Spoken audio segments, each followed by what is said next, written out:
You're in a waiting room, no phone, no magazine, just a clock on the wall. 90 seconds pass. Then something strange begins to happen. You feel it, a low, restless discomfort. Like an itch you can't quite reach. And you do almost anything to make it stop.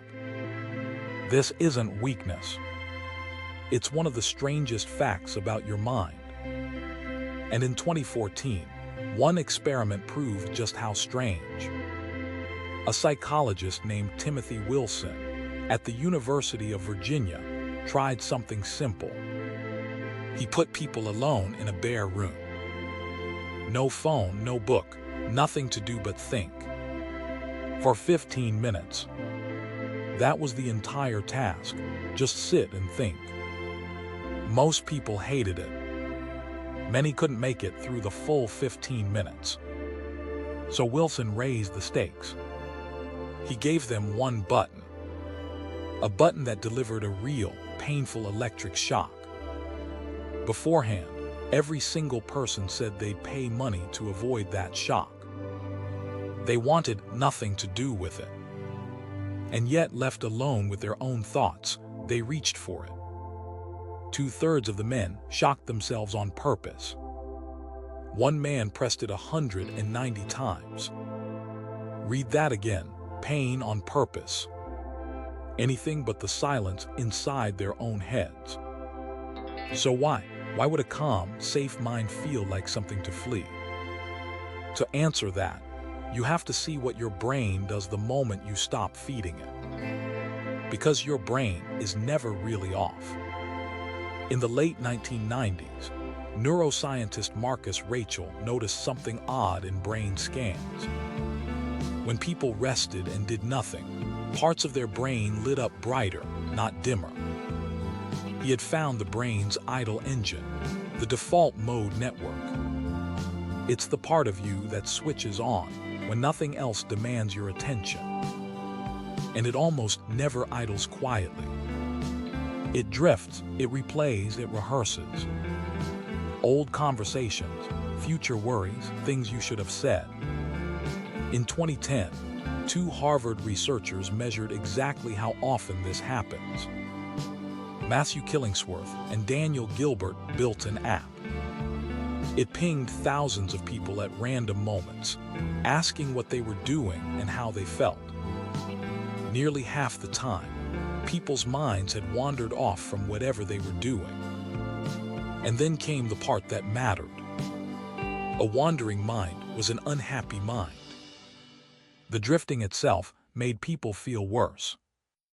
No matter what they drifted to. Because your mind, left unguided, doesn't drift toward peace. It drifts toward problems. And there's a reason for that pull. In the 1920s, psychologist Bluma Zygarnik noticed waiters remembered unpaid orders perfectly. But the moment a bill was paid, the memory vanished. Your mind clings to what's unfinished. It's called the Zygarnik effect. So in silence, your brain serves up every loose end you've left open. The argument with no ending, the email unsent, the worry you keep postponing. One psychologist gave this state a name. Mihaly Csikszentmihalyi called the mind's default state chaos. Without a task to organize it, attention collapses into disorder. He called it psychic entropy, the mind unraveling for lack of a job. But this raises a deeper question. Why would evolution build a mind that punishes its own stillness? For your ancestors, stillness was rarely safe. A mind that scanned for threats, replayed mistakes, and planned ahead kept them alive. The restless brain was a survival machine. So the discomfort you feel in a quiet room is ancient. It's a vigilance built for a world of predators, running inside a waiting room. And humans have known about this struggle for a very long time. 4 centuries ago, the philosopher Blaise Pascal wrote one devastating line. All of humanity's problems, he said, come from one thing: our inability to sit quietly in a room, alone. And Pascal wrote that before any of this existed, before phones, before notifications, before the infinite scroll, today you never have to meet the silence at all. There's always a screen waiting to fill the gap. You reach for it in the elevator, in line, in bed, the instant a conversation pauses.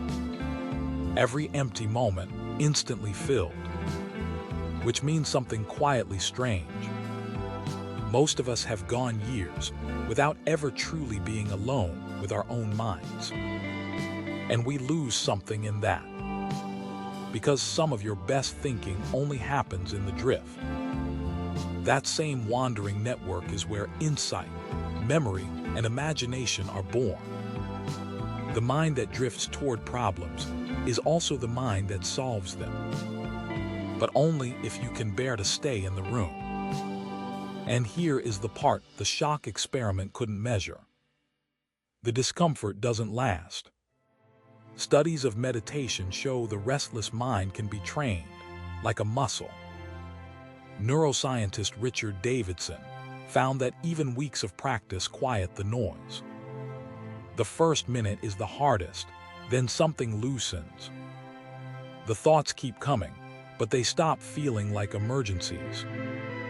You stop fighting the current and start watching it. So picture the waiting room again. The clock still ticking, the discomfort still rising. But now you know what it is. Not danger, just an old engine finally allowed to idle. You don't have to escape it, you can let it run. Maybe the rarest, bravest thing you can do today is nothing at all. Just you and a quiet mind, and a little while to spare. So here's the only question that's left. When was the last time you sat still and simply let yourself think?